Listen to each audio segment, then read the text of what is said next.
नमस्कार, न्यूज के इकलौते फैमिली शो न्यूज की पाठशाला में आप सभी का बहुत स्वागत। मैं हूं सुशांत सिन्हा। ये वो पाठशाला जहां सबकी क्लास लगती है। और सबसे पहले आपको बता दूं कि आज पाठशाला में क्या क्या है और कौन कौन सी क्लास लगाने वाला हूं। बंगाल रेप और मर्डर कांड, अब वो हुआ कि ममता बनर्जी को इस्तीफा देना होगा क्या? सीबीआई ने डॉक्टर के रेप मर्डर की जांच शुरू की, क्या क्या सच सामने आया? कोलकाता रेप मर्डर केस की पोस्टमार्टम रिपोर्ट से क्या बड़ा खुलासा हो गया है? 5 दिन बाद जागे राहुल तो ममता का नाम तक नहीं ले पाए, लेकिन ममता ने तो कांग्रेस की बखिया उधेड़ दी। आज आपको यह भी दिखाऊंगा। इसके अलावा कन्नौज कांड में अब वो होगा जो सपा नेता के बड़े राज खोल देगा क्या? बांग्लादेश में हिंदुओं पर अत्याचार, सड़क पर सीएम योगी उतर आए और कौन सी बड़ी बात कह दी है वो आपको दिखाऊंगा। योगी आदित्यनाथ का वो प्लान जो अखंड भारत बनवा देगा क्या, आज उसकी भी बात होगी।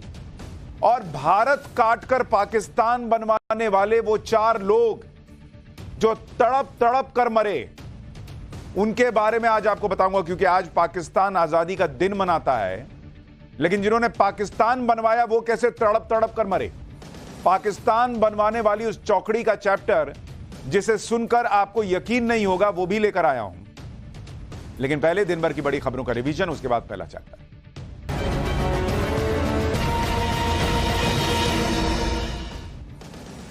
स्वतंत्रता दिवस से ठीक पहले जम्मू कश्मीर के डोडा में सुरक्षा बलों और आतंकियों के बीच बड़ी मुठभेड़ हुई है। सेना ने एक आतंकी को ढेर कर दिया। वहीं टीम को लीड कर रहे कैप्टन दीपक सिंह शहीद हो गए। जम्मू कश्मीर में बढ़ती आतंकी घटनाओं को लेकर आज दिल्ली में रक्षा मंत्री राजनाथ सिंह ने मीटिंग की, जिसमें एनएसए अजीत डोभाल और army chief general Upendra Dwivedi शामिल हुए। दिल्ली शराब घोटाले के मामले में सीएम अरविंद केजरीवाल को सुप्रीम कोर्ट से फिलहाल राहत नहीं मिली है। सुप्रीम कोर्ट ने सीबीआई को नोटिस जारी किया है, लेकिन अरविंद केजरीवाल को जमानत नहीं मिली। मामले की सुनवाई अब 23 अगस्त को होगी। बिहार के बाहुबली नेता और पूर्व विधायक अनंत सिंह को पटना हाईकोर्ट से बड़ी राहत मिल गई है। पटना हाईकोर्ट ने AK-47 मामले में उन्हें सबूतों के अभाव में बरी कर दिया, जिसके बाद अनंत सिंह के जेल से बाहर निकलने का रास्ता साफ हो गया। अनंत सिंह के घर से पुलिस ने AK-47 बरामद की थी, जिसके बाद 2016 से वो जेल में बंद थे।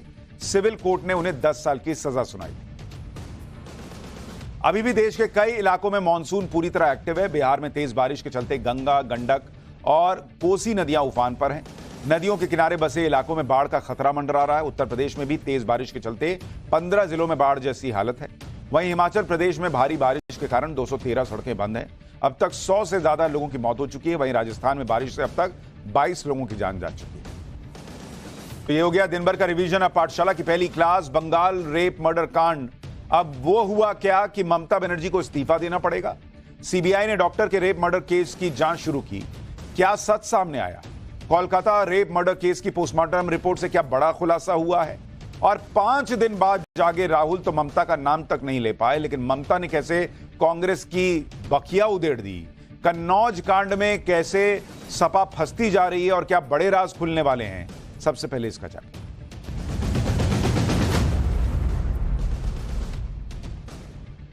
कोलकाता में महिला डॉक्टर के रेप और मर्डर के केस का ये जो केस है वो इतना उलझता चला गया कि अब सीबीआई को जांच करने के लिए आना पड़ा। बंगाल पुलिस से जांच छीनकर सीबीआई को सौंप दी गई और सीबीआई ने अब इस केस की जांच शुरू कर दी, क्योंकि इस केस में ऐसी नई बातें अब सामने आने लगी हैं जो बड़े सवाल उठा रही हैं कि आखिर जिस तरह की दरिंदगी उस महिला डॉक्टर के साथ हुई, क्या उस दरिंदगी को ढकने और दबाने और किसी को बचाने की कोशिश हुई?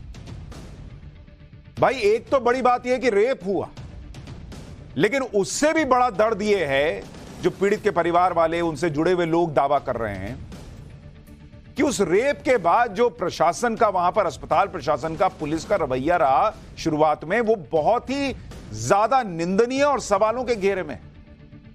3 घंटे तक माता पिता को खड़ा रखा गया और शुरू में सुसाइड बता दिया गया।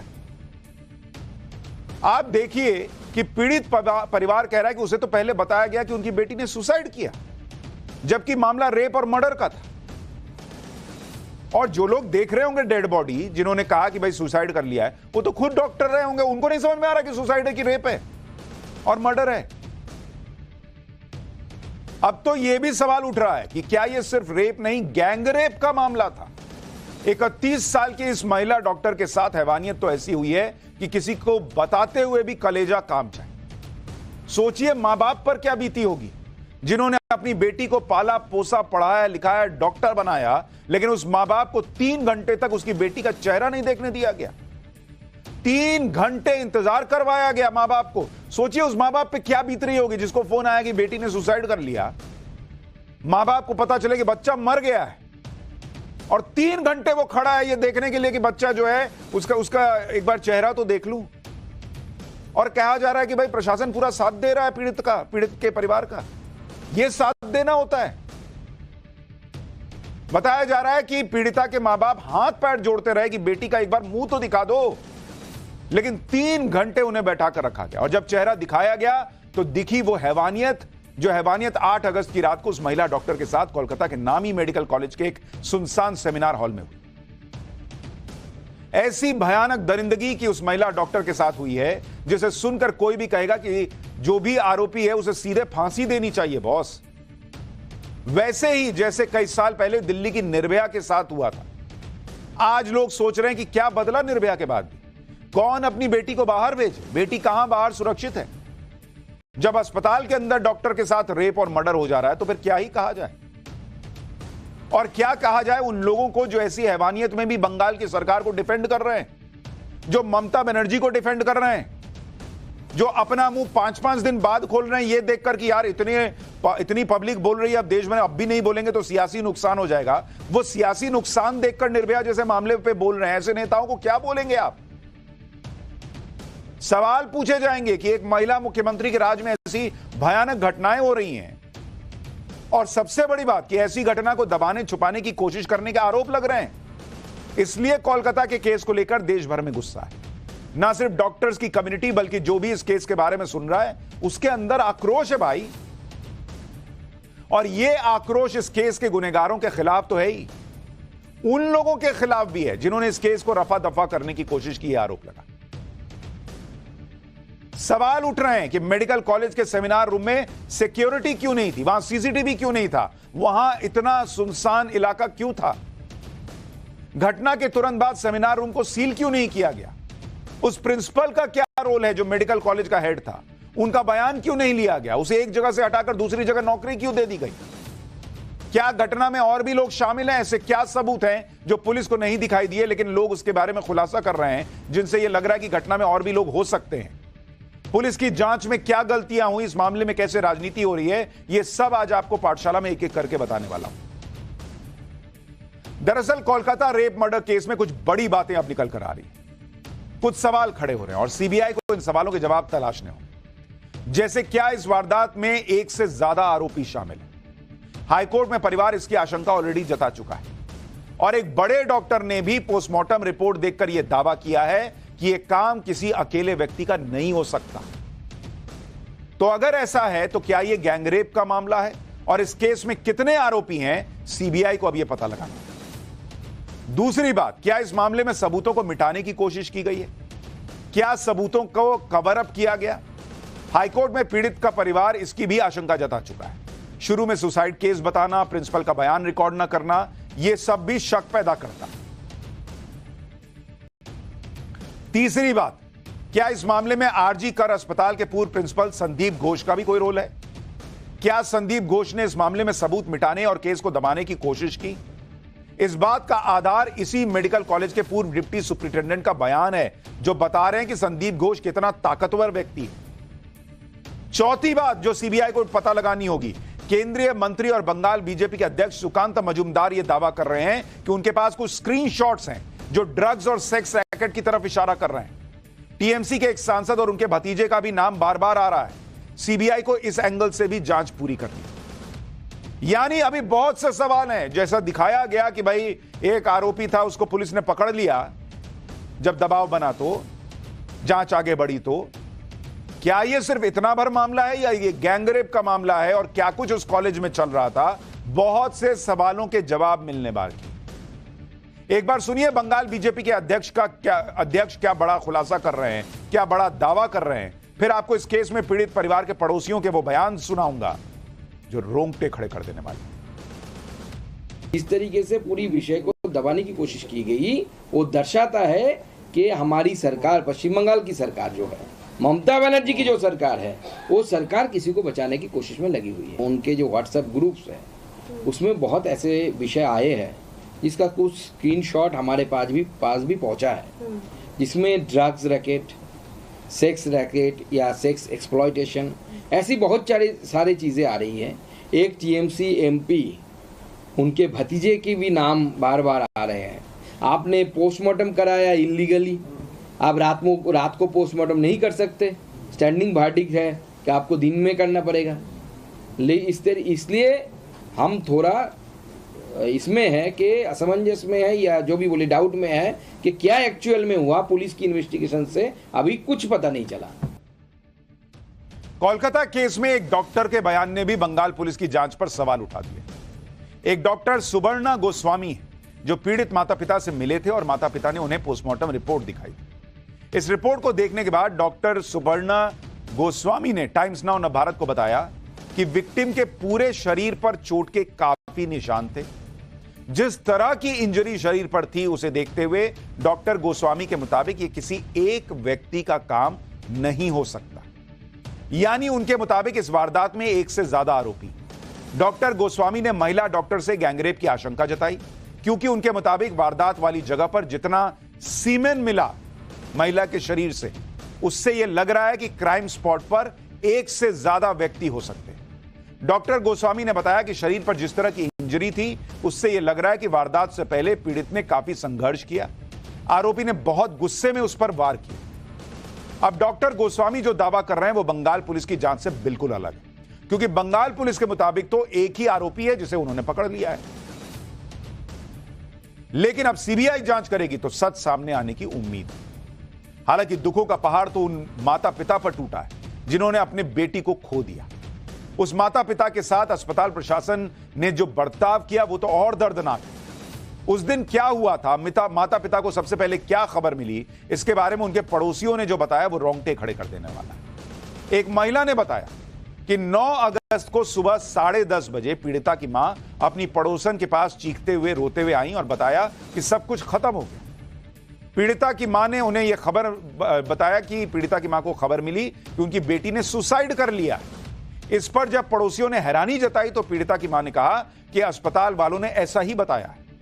जब महिला डॉक्टर के माता पिता अपने जानने वालों के साथ अस्पताल पहुंचे तो उन्हें 3 घंटे इंतजार कराया गया। एक माता पिता जिनके बच्ची की इतनी निर्मम हत्या हुई हो, उसके पेरेंट्स को 3 घंटे खड़ा रखा गया। वो हाथ जोड़ते रहे कि एक बार कम से कम चेहरा तो दिखा दो। माता पिता हाथ जोड़ते रहे कि बच्ची का मुंह एक बार दिखाओ। उनको 3 घंटे इंतजार कराया गया। जब सेमिनार रूम में माता पिता गए तो अपनी बच्ची की ऐसी हालत देखकर बुरी तरह टूट गए। महिला डॉक्टर के मुंह से खून निकल रहा था। दोनों पांव इस पोजीशन में थे जैसे किसी ने दोनों पैर को बीच से चीर दिया हो, और आंखों से खून निकल रहा था। चश्मा टूटा हुआ था, गला दबाने के निशान। सोचिए मां बाप पे क्या बीती होगी जब बेटी की यह हालत देखी हो। और ये एक आदमी कर सकता है क्या कि वो पूरा पैर चीर दे? वो पड़ोसी दावा कर रहे हैं कि 90 डिग्री पे पैर था। इस घटना के बाद से पीड़ित परिवार के इलाके के लोग इतना हिल गए कि वो अब बंगाल सरकार से कुछ नहीं कह रहे। वो सीधे देश के प्रधानमंत्री और राष्ट्रपति से न्याय की अपील कर रहे हैं। यह होता है किसी के भरोसे का टूट जाना। यह होता है वो दर्द जो सिर्फ महिला डॉक्टर के माता पिता नहीं बल्कि उन्हें जानने वाले हर व्यक्ति ने महसूस किया है। कोलकाता में इस दर्दनाक घटना के बाद सोशल मीडिया पर भी खूब बातें हो रही।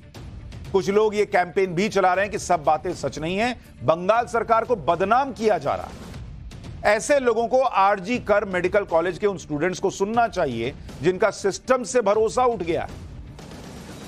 भाई सोशल मीडिया में कोई कहीं बैठ के कुछ भी लिख दे, लेकिन जो लोग वहां के स्टूडेंट हैं वो स्टूडेंट साफ साफ सबूत मिटाए जाने, मामले को दबाए जाने की आशंका जता रहे हैं। सुनिए स्टूडेंट्स को। यहाँ पे वो प्रशासन, सरकार, गवर्नमेंट पहले से ही क्राइम सीन को टेम्पर कर रही है, ठीक है, एविडेंस को मिटाने की कोशिश कर रहा है, ठीक है। क्यों कर रहा है हम लोगों को पता नहीं कि किन लोगों को बचाने की वो प्रयास कर रही है ये हमको पता नहीं। तो सेमिनार रूम जो क्राइम स्पॉट है उसको छोड़कर उसके पास बगल में एक रूम कंस्ट्रक्शन साइट चल रहा है। हम लोग अथॉरिटी को पूछेंगे तो ये कहाँ से ये परमिशन आया, ये वो क्राइम सीन के नियर पे वो कंस्ट्रक्शन वर्क चल रहा है, क्या वो लोग चाहता है क्या क्राइम स्पॉट को डिस्टर्ब करने के लिए। संदीप घोष के बारे में हम लोग यही चाहते थे, उन लोगों को कभी भी इसके बाद कभी भी प्रिंसिपल और ऐसा कोई पोस्ट में नहीं भेजना चाहिए। इस मामले में आरजी कर मेडिकल कॉलेज के तत्कालीन प्रिंसिपल संदीप घोष भी सवालों के घेरे में। संदीप घोष बहुत पावरफुल और ममता सरकार उन पर मेहरबान रही है, यह कहा जा रहा आरोप लग रहा है। और इतनी मेहरबान है कि उन्हें आरजी कर मेडिकल कॉलेज के प्रिंसिपल की पोस्ट से हटाया और 12 घंटे के अंदर दूसरी जगह प्रिंसिपल बना दिया गया। बंगाल सरकार की इस मेहरबानी पर हाईकोर्ट ने भी सवाल उठाए। अब संदीप घोष के बारे में आरजी कर मेडिकल कॉलेज से जुड़े पूर्व अधिकारी यहां तक दावा कर रहे हैं कि इस व्यक्ति का माफिया राज चलता है। एक बार सुनिए आरजी कर मेडिकल कॉलेज के पूर्व डिप्टी सुपरिटेंडेंट क्या बता रहे हैं। वो बहुत ही करप्टेड आदमी है। वो आरजी कर मेडिकल कॉलेज में स्टूडेंट लोगों को फेल कराना, टेंडर ऑर्डर देकर के 20% कमीशन लेना और ये हॉस्टल वगैरह अलॉटमेंट में पैसा लेना और स्टाफ सिलेक्शन कमीशन, मतलब आरजीकर में जो भी काम होता था, पोस्टिंग हो, ट्रांसफर हो, हाउस स्टाफशिप हो, सब जगह वो पैसा खाते थे। सिर्फ यही नहीं, गेस्ट हाउस में जूनियर जो स्टूडेंट है उन लोगों को बैठ करके शराब वगैरह पिलाते थे और उन स्टूडेंट लोगों से आंदोलन भी करवाते थे। मतलब एक माफिया राजा बोल सकते हैं। मैंने अपनी पूरे कैरियर में इतना गंदा इंसान नहीं देखा। उसी कॉलेज के पूर्व सुपरिटेंडेंट कह रहे हैं कि मैंने संदीप घोष जैसा बुरा इंसान अपने करियर में नहीं देखा और वो आदमी प्रिंसिपल के पद से हटता है और 12 घंटे बाद दूसरी जगह प्रिंसिपल बन जाता है। संदीप घोष को जिस तरह का ट्रीटमेंट मिल रहा है उसके बाद से बीजेपी ने भी उनके खिलाफ मोर्चा खोल दिया। पश्चिम बंगाल में विपक्ष के नेता शुवेंदु अधिकारी ने कहा कि सीबीआई को संदीप घोष को भी हिरासत में लेना चाहिए। उन्होंने शक जताया कि संदीप घोष ने वारदात के तुरंत बाद सबूतों को मिटाने की कोशिश की है। एक बार शुवेंदु अधिकारी को सुनिए, फिर आपको बताऊंगा कि सीबीआई की जांच कैसे आगे बढ़ रही है। सीबीआई को शिकंजा कसना चाहिए और संदीप घोष, डॉक्टर एसपी दास, विनीत गोयल को अंडर कस्टडी करना चाहिए। ये तीनों को पहले कस्टडी कीजिए। आरजी कर में Sushant Rai, director of medical education, and doctor Abhik De, वो दोनों किस काम के लिए उस दिन सुबह गया था? एविडेंस डिस्ट्रॉय करने के लिए। सीबीआई कोर्ट मॉनिटरिंग है, सीबीआई को तुरंत कार्रवाई करना चाहिए।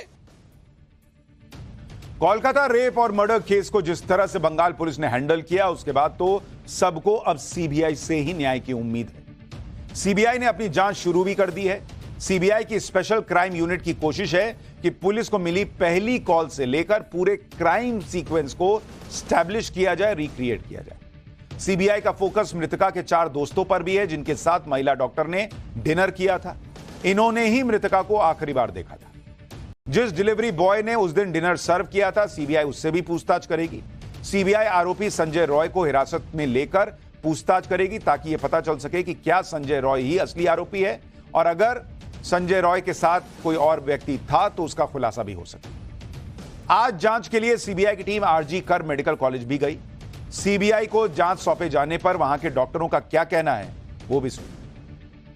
सिर्फ एक क्रिमिनल को पकड़ने से या ऐसे करके नहीं होगा, पूरा सिस्टम इसमें करप्ट है, पूरा सिस्टम इसमें इन्वॉल्व है और जो हम लोग का प्रिंसिपल है वो इसमें इन्वॉल्व है। ठीक है, उनका रिस्पॉन्सिबिलिटी है इनका सिक्योरिटी करना। तो सीबीआई को हम लोग यही बोलना चाहेंगे, आप अपना इन्वेस्टिगेशन कीजिए, हम लोग को आपके ऊपर भरोसा है, लेकिन हम लोग का जो मेन डिमांड है कि जुडिशियरी इंक्वायरी होना चाहिए। जैसे कि बोला जा रहा है कि ट्रोकैटिक फ्रैक्चर है और जितनी इंजरी है, multiple injuries on the eyes, mouth, so it's basically we suspect that there are multiple culprits. So it's not possible that one can do all of this.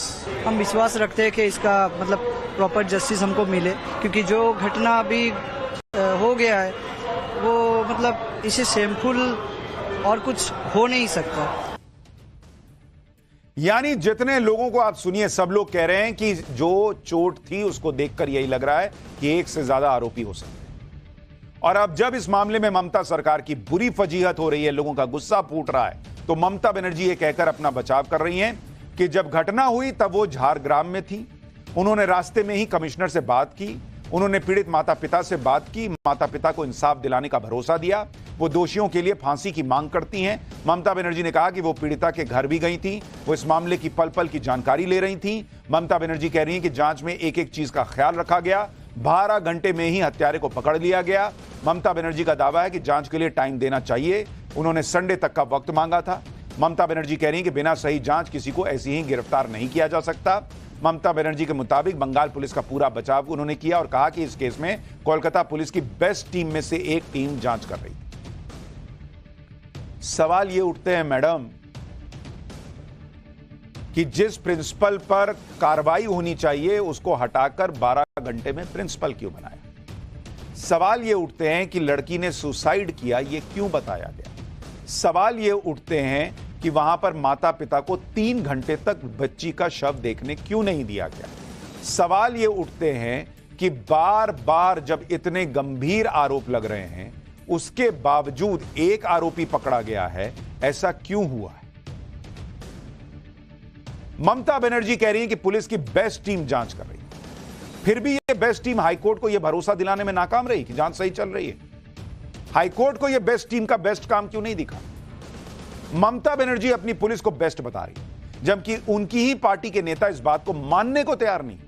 अब तो टीएमसी के नेता ही बंगाल पुलिस की जांच पर सवाल उठा रहे हैं। टीएमसी के राज्यसभा सांसद सुखेंदु शेखर रे ने एक इंटरव्यू में कहा कि उन्हें बंगाल पुलिस की जांच पर भरोसा नहीं है क्योंकि जांच में बहुत सारी खामियां हैं। टीएमसी सांसद ने कहा कि जिस तरीके से जांच होनी चाहिए थी वो नहीं हुई। ये टीएमसी सांसद कह रहे हैं।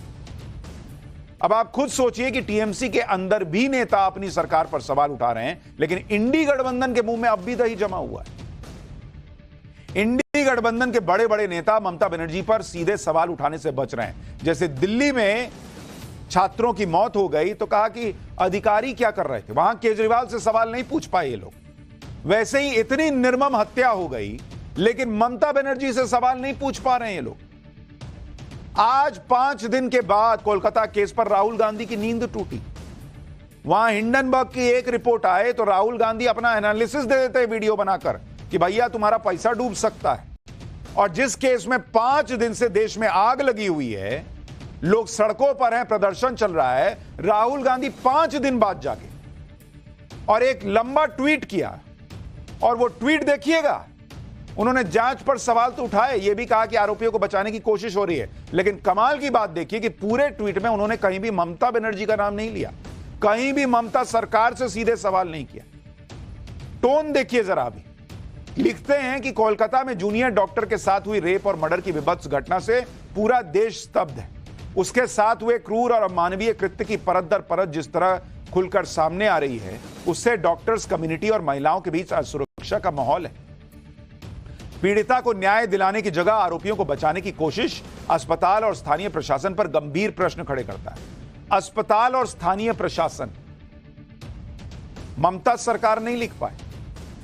फिर लिखते हैं कि इस घटना ने सोचने पर मजबूर कर दिया है कि अगर मेडिकल कॉलेज जैसी जगह पर डॉक्टर सेफ नहीं है तो किस भरोसे अभिभावक अपनी बेटियों को पढ़ने बाहर भेजे। निर्भया केस के बाद बने कठोर कानून भी ऐसे अपराधों को रोक पाने में असफल क्यों।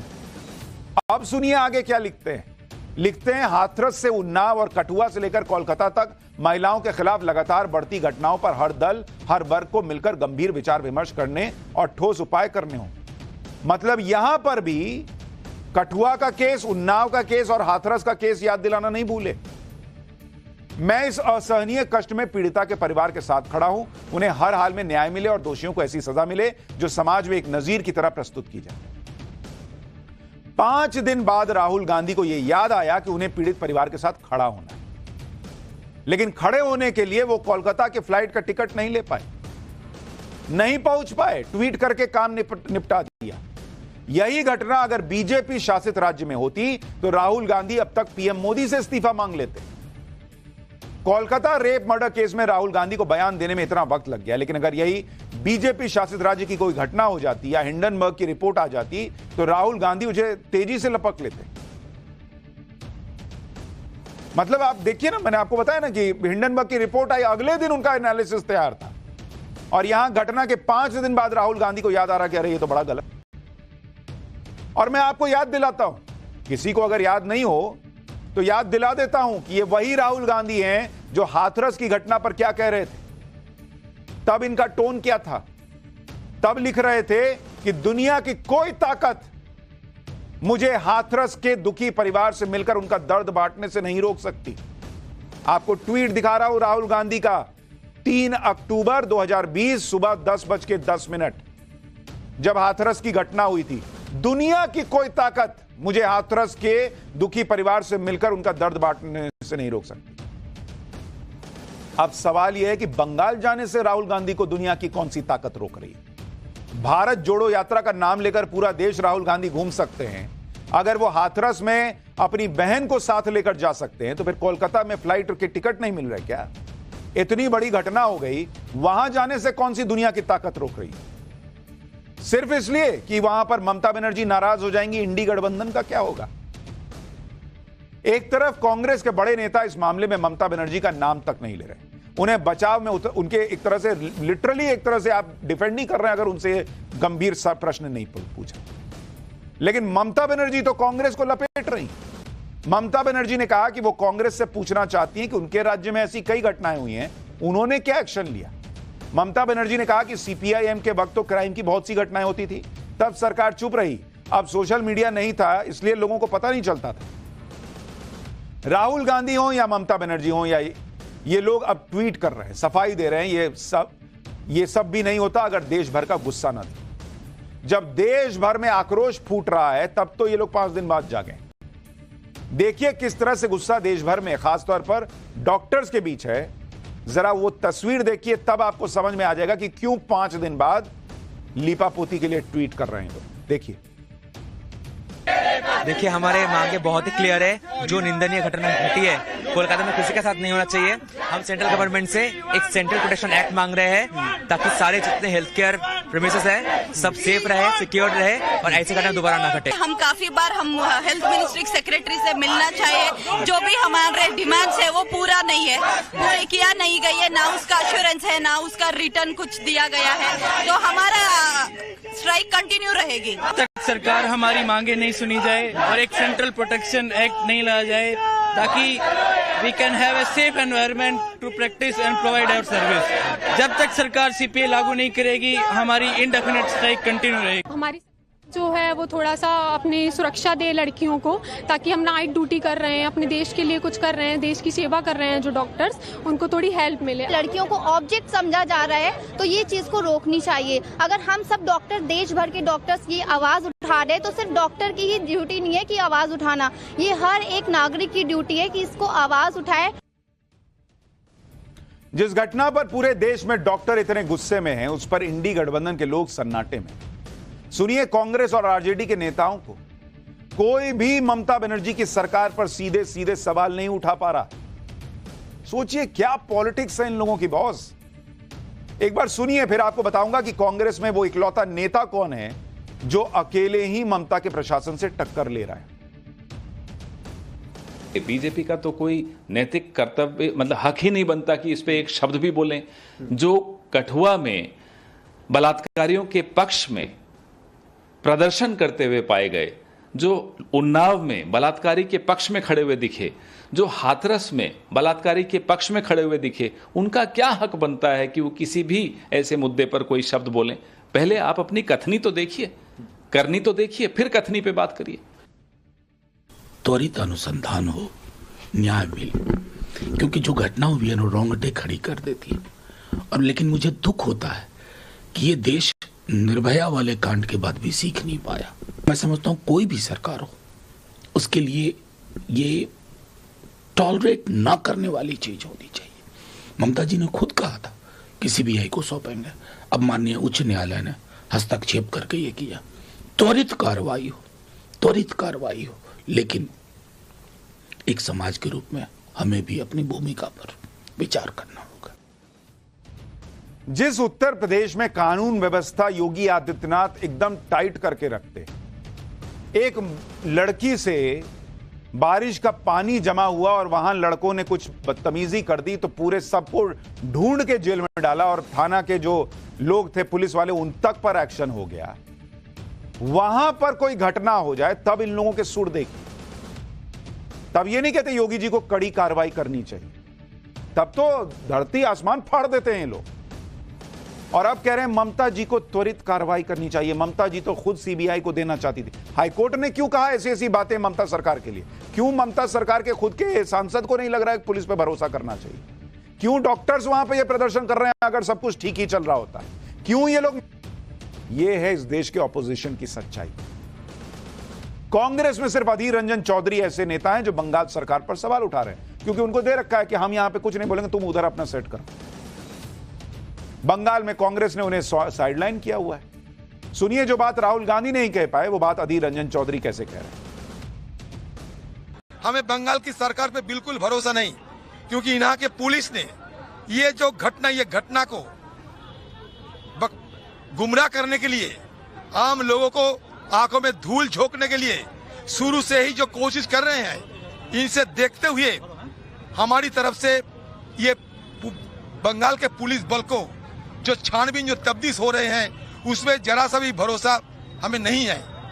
फिर भी सीबीआई की जांच होने की अभी कोर्ट की निरीक्षण में होते जा रहे हैं, लेकिन फिर भी मैं चेतावनी देते हैं कि जब तक सूबे की सरकार और सूबे की पुलिस बल ये सही ढंग से मदद नहीं करेंगे तब तक जांच कितने हद तक सफल होगी इसमें मेरा शक है।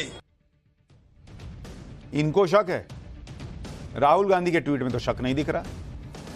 उधर बीजेपी बंगाल में विपक्षी पार्टी होने के नाते लगातार दबाव बना रही है, जिससे इस केस में ताकतवर लोगों को कोई बचा ना पाए, क्योंकि अभी तक तो यह दिख रहा है और लोग जो आरोप लगा रहे हैं कि इस मामले में किसी ना किसी को बचाने की कोशिश हो रही है। बीजेपी लगातार अग्रेसिव है, वो विरोध प्रदर्शन कर रही है, डॉक्टर्स के समर्थन में खड़ी है और ममता बनर्जी के इस्तीफे तक की मांग कर रही है ताकि जांच ढंग से हो पाए। पश्चिम बंगाल की घटना को लेकर बीजेपी आर पार के मूड में है। टीएमसी को घेरने के लिए बीजेपी 16 अगस्त को देश भर में प्रेस कॉन्फ्रेंस करेगी। पश्चिम बंगाल में बीजेपी नेता स्मृति ईरानी प्रेस कॉन्फ्रेंस करेंगी, जबकि हर राज्य की राजधानी में बीजेपी के नेता प्रेस कॉन्फ्रेंस करेंगे। उधर पश्चिम बंगाल के राज्यपाल ने भी ममता सरकार पर दबाव बढ़ा दिया है। बंगाल के राज्यपाल को सुनिए एक बार। The horrible tragedy which took place in RG Kar Hospital should shake our conscience. It is out brutalizing the brutes. A shame to the entire Bengal, a shame to India, shame to humanity. Mamata Banerjee तो इस case में अलग ही level की राजनीति पर उतर आई। ममता बनर्जी ने अब ऐलान किया है कि इस मामले में टीएमसी भी सड़क पर उतरेगी। आप किस बात का सड़क पर उतरेंगी भाई? ममता बनर्जी ने बताया कि 17, 18 और 19 अगस्त को टीएमसी पूरे बंगाल में प्रदर्शन करेगी। इस केस में दोषी को फांसी की सजा की मांग को लेकर प्रदर्शन किया जाएगा। ममता बनर्जी कह रही है कि इस प्रदर्शन के जरिए वो लेफ्ट और बीजेपी की साजिश को बेनकाब करेंगी। ममता बनर्जी कह रही है कि जो भी लोग इस मामले में विरोध प्रदर्शन कर रहे हैं वो सियासी जाल में फंसे बिना साथ आए। रविवार तक सीबीआई जांच पूरी करे और दोषियों को फांसी दिलाए। मतलब अलग लेवल की पॉलिटिक्स है। जिन पर आरोप है कि उन्होंने पीड़िता के परिवार के साथ न्याय नहीं होने दिया, जांच धीमी रही, प्रिंसिपल को इधर से उठाया उधर ट्रांसफर कर दिया, वो अब सड़क पर उतरेंगे। गजब पॉलिटिक्स है बहुत। एक तरफ पश्चिम बंगाल में ममता बनर्जी की यह राजनीति चल रही है, उधर यूपी में समाजवादी पार्टी की अपनी राजनीति चल रही है। कन्नौज कांड पर समाजवादी पार्टी ने आरोपी नेता नवाब सिंह यादव से किनारा करने की कोशिश कर रही। आरोपी नवाब सिंह यादव को आज कोर्ट में न्यायिक हिरासत में भेज दिया गया है। पुलिस अब नवाब सिंह की डीएनए टेस्ट कराने की तैयारी कर रही है। अखिलेश यादव डीएनए टेस्ट बोलते थे ना, पुलिस अब डीएनए टेस्ट कराएगी इनका। कोर्ट से अनुमति मिलने के बाद नवाब सिंह का सैंपल लिया जाएगा और उनका डीएनए टेस्ट होगा। वहीं इस मामले में बड़ा मोड़ तब आया जब गवाही से पहले पीड़ित लड़की की बुआ फरार हो गई। नाबालिग से हुए रेप के इस मामले में उसकी बुआ पहले ही संदेह के घेरे में थी। पुलिस के मुताबिक बुआ ने पहले भी कई बार अपने बयान बदले और अब जब उसे थाने बुलाया गया तो वो फरार हो गई। पीड़िता ने भी अपने बयानों में बुआ पे दबाव बनाने की बात बताई है और इसमें जब इनकी लड़की की बुआ को बयान के लिए बुलाया गया था थाने तो कल ही उपस्थित नहीं हुई और ये गायब है। इनकी गिरफ्तारी के लिए टीम का गठन किया गया है। जैसे जैसे नवाब सिंह पर शिकंजा कसता जा रहा है, समाजवादी पार्टी के लिए कुछ कहते नहीं बन रहा। हालत यह हो गई है कि अब तो पार्टी के नेता नवाब सिंह से पल्ला झाड़ने में और तेजी दिखा रहे हैं। चंदौली से समाजवादी पार्टी के सांसद वीरेंद्र सिंह ने कहा कि पार्टी ऐसे लोगों का सपोर्ट नहीं करती, लेकिन वीरेंद्र सिंह को चिन्मयानंद और कुलदीप सेंगर क्यों याद आए वो भी सुनिए। पार्टी हमेशा इस बात को चैतन्य रहती है, मानती भी है कि अगर व्यक्तिगत आचरण के कारण किसी ने गलती की है तो उसके खिलाफ कार्रवाई करेगी, और सरकार उनकी देश में भी है, प्रदेश में भी है। कौन उनको रोक रहा है कार्रवाई करने से? उसके आरोप सिद्ध करें और उसको सजा दें। लेकिन अब तो नवाब सिंह की बकायदे कुंडली खंगाली जा रही है, कितनी संपत्तियां हैं, कितने होटल हैं, ये सब कुछ तैयारी शुरू हो चुकी है। कौन बेनामी संपत्ति है, कौन नामी संपत्ति है। देखिए, यही पर आकर के सवाल खड़ा हो जाता है। जब चिन्मयानंद जी आरोपी होते हैं तो उनकी संपत्ति नहीं खंगाली जाती। जब कुलदीप सेंगर जो है आरोपित होते हैं तो उनकी संपत्ति नहीं खंगाली जाती। जब बीएचयू जैसे संस्थान में लड़की के साथ रेप किया जाता है, उन लड़कों के साथ चुनाव प्रचार कराने के लिए मध्य प्रदेश में भेजा जाता है, 2 महीने तक गिरफ्तार नहीं किया जाता, उनकी संपत्ति नहीं और उनकी कुंडली नहीं चेक की जाती। समाजवादी पार्टी के नेता कुछ भी कहें, लेकिन अयोध्या का मामला हो या फिर अब कन्नौज का, लगातार ऐसे मामले आ रहे हैं जहां पर समाजवादी पार्टी से जुड़े लोगों पर आरोप लग रहे हैं। जहां तक कन्नौज के मामले की बात है तो अभी पुलिस की जांच चल रही है और बहुत कुछ सामने आ सकता है। इस मामले में पीड़िता की बुआ संदेह के घेरे में, जिसने पहले ऐसा दावा किया था कि आरोपी नवाब सिंह यादव को फंसाया गया, लेकिन ऐसा दावा करने के बाद से वो फरार हो गई, जबकि उसे गवाही के लिए पुलिस के पास जाना था। पुलिस हर एंगल से इस मामले की जांच कर रही है और पीड़िता की बुआ की तलाश चल रही है। उसके लिए टीमें भी बना दी गई। लेकिन मामला बंगाल का हो या यूपी का, दोनों जगह सबसे बड़ा सवाल इंडी गठबंधन की राजनीति को लेकर है कि क्या वो वाकई पब्लिक के साथ है या सिर्फ एक दूसरे के साथ है अपने सियासी फायदे के। पाठशाला में अब अगली क्लास। बांग्लादेश में हिंदुओं पर अत्याचार, सड़क पर उतरे सीएम योगी और कौन सी बड़ी बात कह दी। योगी आदित्यनाथ क्या अखंड भारत बनवाने का प्लान बनाए बैठे हैं? अब इसका चर्चा।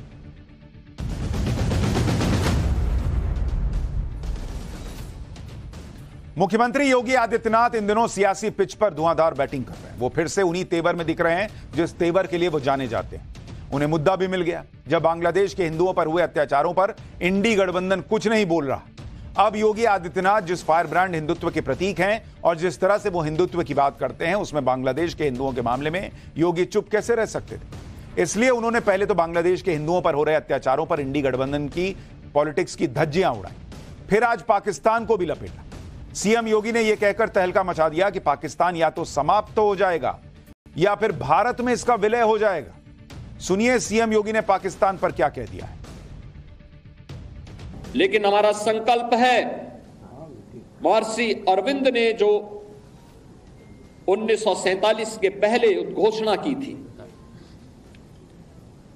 आजादी की देश की विभाजन की त्रासदी आजादी के मिलने के बाद अक्सर उन्होंने इस बारे में अपनी चिंता व्यक्त भी की और उन्होंने इस बात को कहा था कि आध्यात्मिक जगत में पाकिस्तान कोई वास्तविकता नहीं है,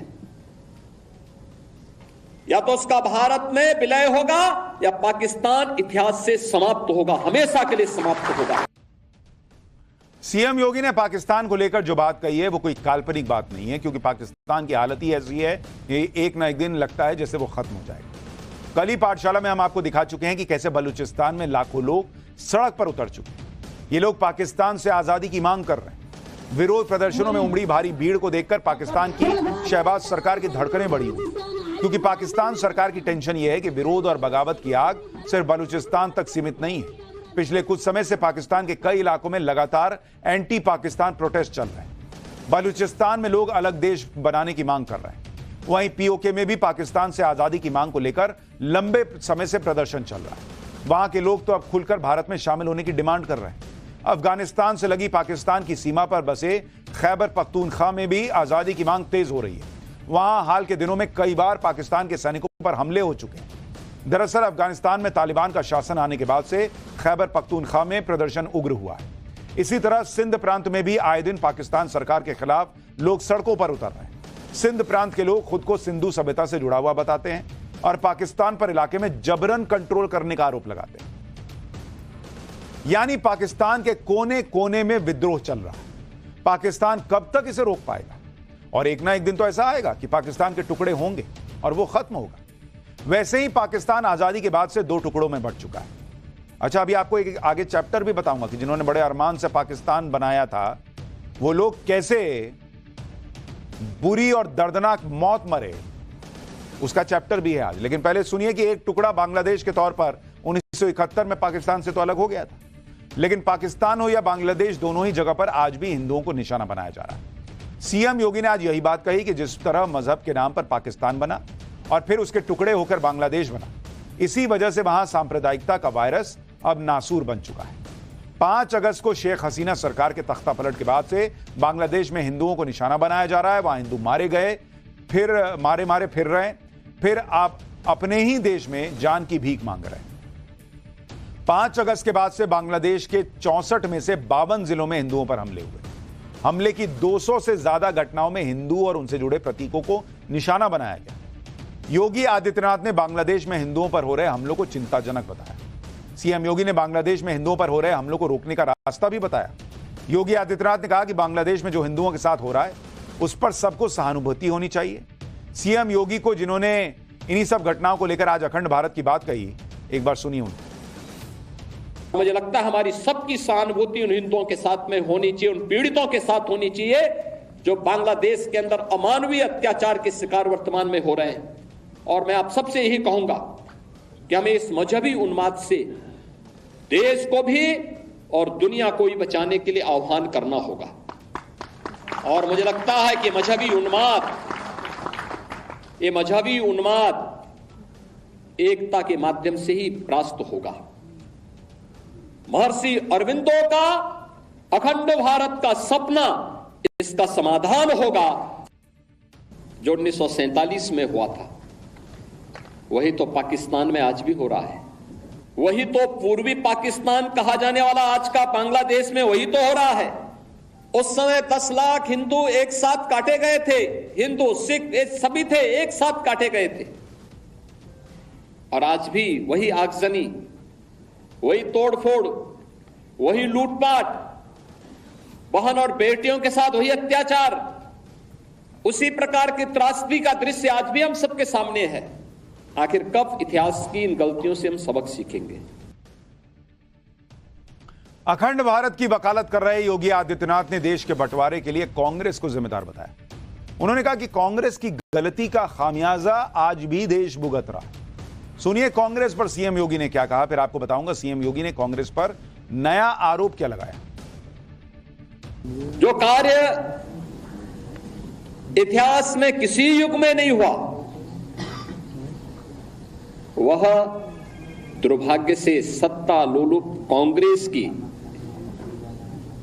सत्ता के प्रति अभिलिप्सा ने, लोलुपता ने त्रासदी के रूप में, विभाजन की त्रासदी के रूप में हम सबके सामने प्रस्तुत कर दी और स्वतंत्र भारत को एक ऐसा नासूर दे दिया जो आज भी इस भारत में आतंकवाद के रूप में, उग्रवाद के रूप में, अलगाववाद के रूप में लगातार पूरे भारत को दंश दे रहा है।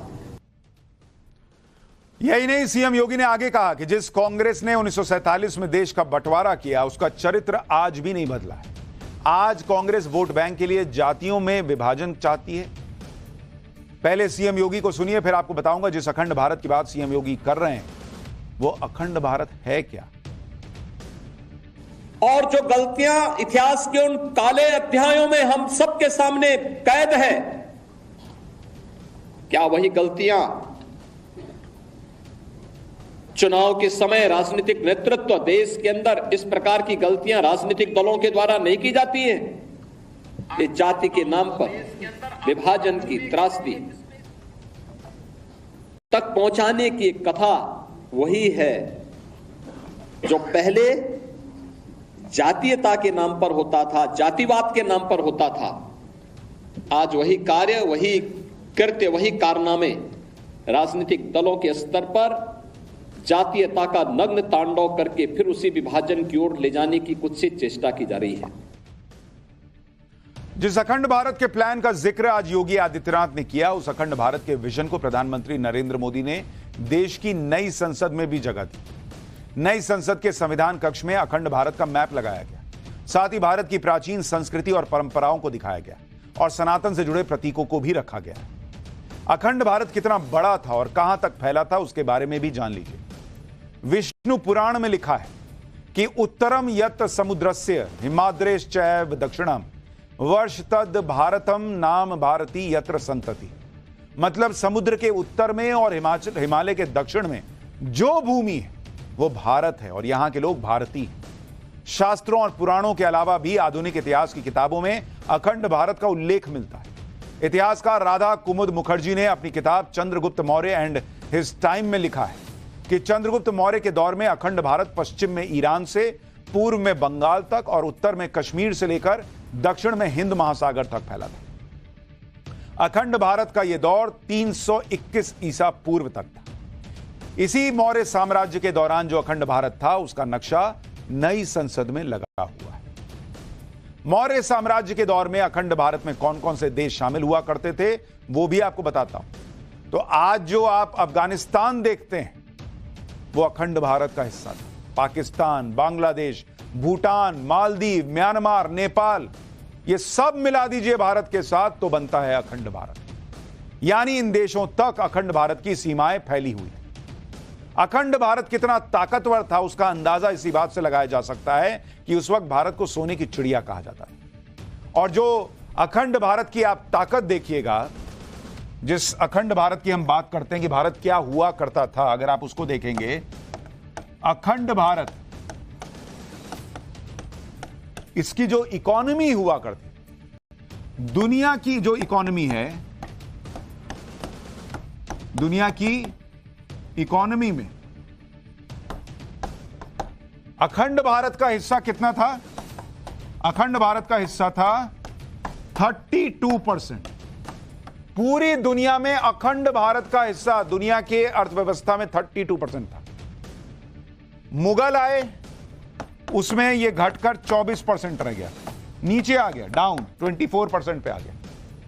और जब अंग्रेज आए, जितनी उन्होंने लूट मचाई, तो अंग्रेजों के समय यह घटकर 4% पे आ गया। तो अखंड भारत में दुनिया की इकोनॉमी में भारत का 32% हिस्सा अंग्रेजों के आते आते घट के 4% रह गया। और यह सब इसलिए हुआ क्योंकि मौर्य साम्राज्य के पतन के बाद अखंड भारत धीरे धीरे बिखरने लगा और फिर अंग्रेजों को बांटो और राज करो की राजनीति में उनको पता था कि इसी से फायदा होगा, तो उस राजनीति ने भारत को बर्बाद कर दिया। इसलिए आज सीएम योगी ने एक बार फिर अखंड भारत का जिक्र किया और देश के बंटवारे के लिए कांग्रेस को निशाने पर लिया। लेकिन जब बंटवारे की बात हो ही रही है, तो बंटवारे के बाद पाकिस्तान भी बना था। लेकिन जिन लोगों ने पाकिस्तान बनाया, उनकी मौत कैसे हुई? पाठशाला में अगली क्लास, भारत काटकर पाकिस्तान बनवाने वाले वो 4 लोग जो बहुत तड़प तड़प कर मरे। पाकिस्तान बनवाने वाली उस चौकड़ी का चैप्टर, जिनके अंतिम समय और मौत के बारे में सुनेंगे तो यकीन नहीं होगा। जरा देखिए।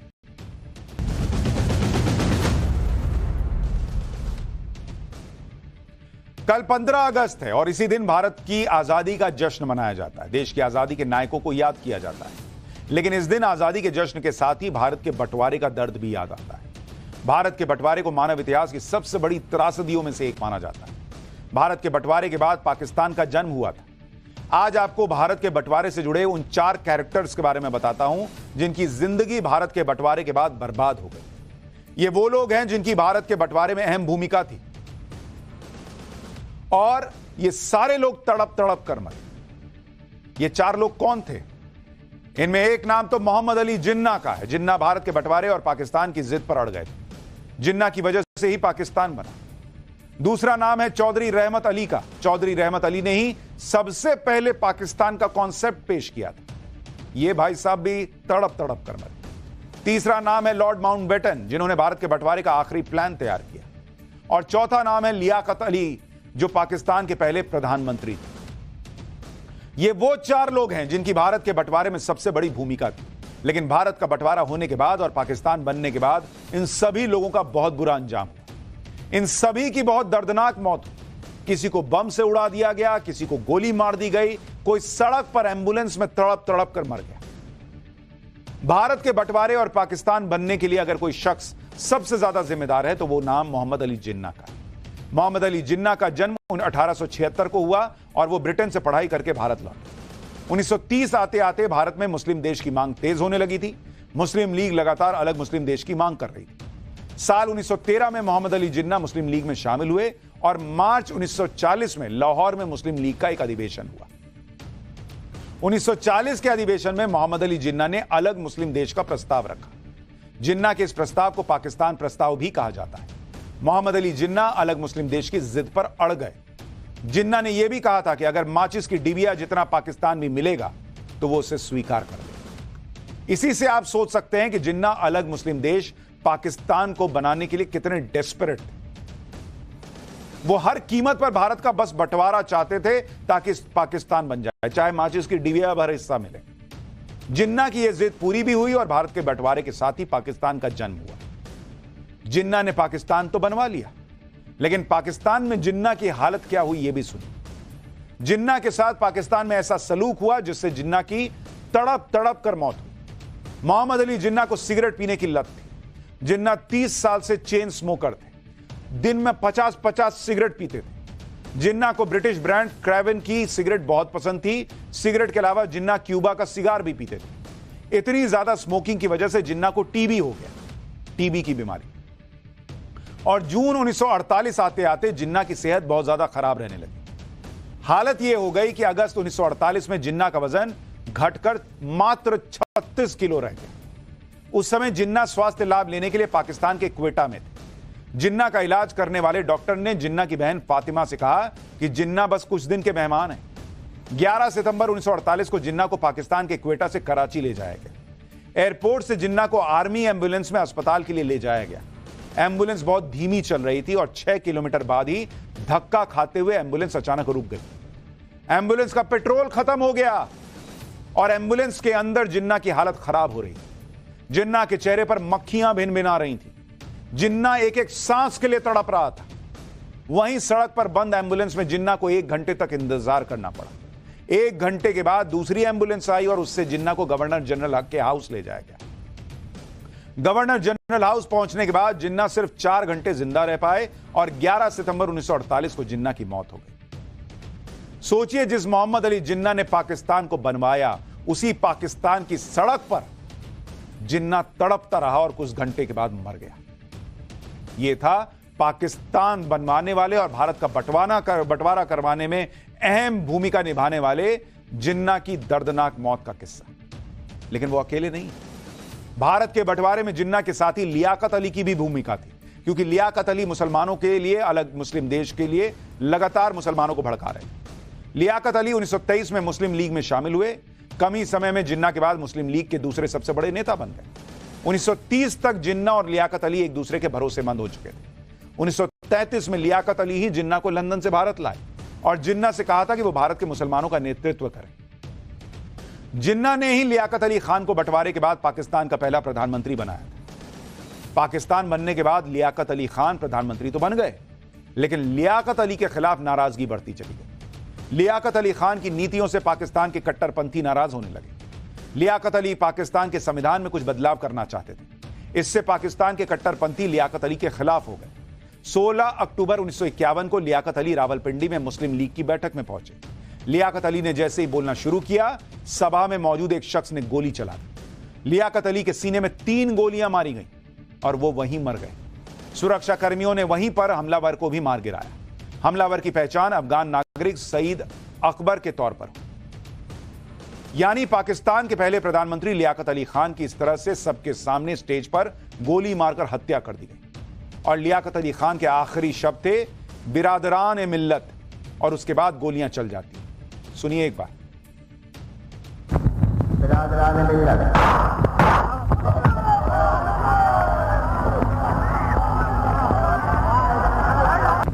बिरादरान ए मिल्लत।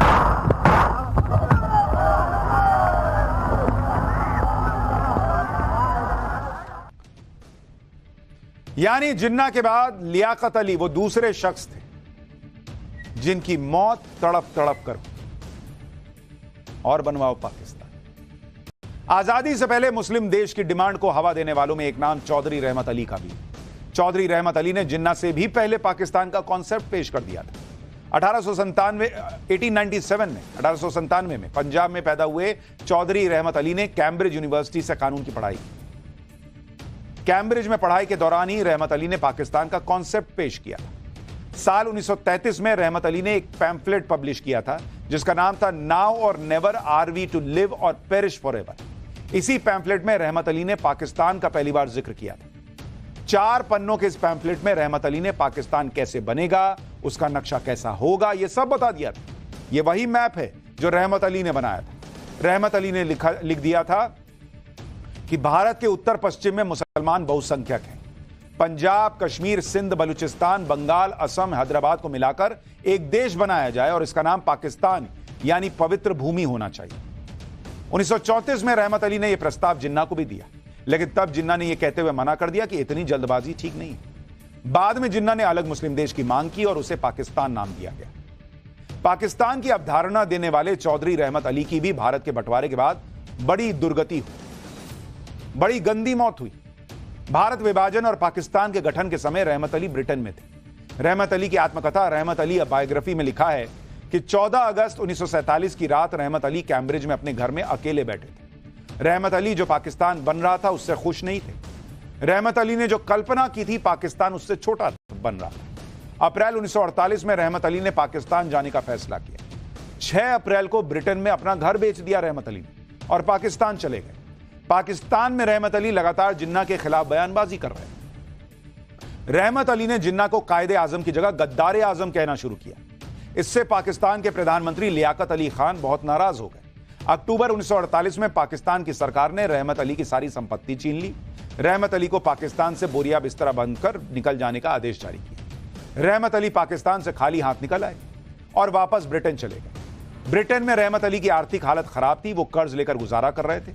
कर्जदारों से बचने के लिए रहमत अली ने खुद को दिवालिया घोषित करवा दिया था। रहमत अली बीमार हो गए, हमेशा खांसते रहते थे। इसी बीमारी से 3 फरवरी 1951 को रहमत अली की अस्पताल में दर्दनाक मौत हो गई। कई दिनों तक रहमत अली की लाश अस्पताल में पड़ी रही। रहमत अली के साथ कोई नहीं रहता था, कोई दफनाने वाला नहीं था रहमत अली को। कैम्ब्रिज यूनिवर्सिटी के एक टीचर ने 20 फरवरी 1951 को आखिरकार रहमत अली को दफनाया। यह थी तीसरी कहानी उस शख्स की जिसने पाकिस्तान बनवाया। वो भी सोचिए कैसी मौत मरा। यह हाल था उस इंसान का जिसने सबसे पहली बार पाकिस्तान की थ्योरी पेश की थी, पाकिस्तान का नाम दिया था, लेकिन बंटवारे के बाद तन्हाई में तड़प तड़प कर अकेले मरा। भारत विभाजन में लॉर्ड माउंटबेटन की भी भूमिका थी। उनकी मौत भी बड़ी भयानक तरीके से हुई। 27 अगस्त 1979 में लॉर्ड माउंटबेटन आयरलैंड में थे। आयरलैंड की स्लिगो काउंटी में छुट्टी बिता रहे थे। माउंटबेटन शैडो नाम की नाव से फिशिंग कर रहे थे। माउंटबेटन का परिवार भी नाव में मौजूद था। बोट जैसे ही पानी में आगे बढ़ी तभी धमाका हो गया। ब्लास्ट इतना तेज था कि नाव के परखच्चे उड़ गए। माउंटबेटन की नाव में 22 किलो विस्फोटक रखा था। धमाके में माउंटबेटन और उनकी बेटी और पोतों की मौत हो गई। ब्लास्ट की जिम्मेदारी आयरिश रिपब्लिकन आर्मी ने ली। आयरलैंड में ब्रिटेन के दखल से आईआरए नाराज था। आईआरए ब्रिटेन को सबक सिखाना चाहता था। यह भी कहा जाता है कि ब्रिटेन की खुफिया एजेंसी ने माउंटबेटन की हत्या करवाई। यानी वो 4 लोग जिन्होंने पाकिस्तान की सोच रखी, पाकिस्तान बनाया, भारत के टुकड़े किए, वो चारों लोग तड़प तड़प कर मरे। शायद यही नियति होती है कि जब आपकी वजह से, आपके बंटवारे के फैसले की वजह से लाखों लोग कटे मरे, अगर उनकी बद्दुआ लगी हो तो शायद ऐसा अंत होता है।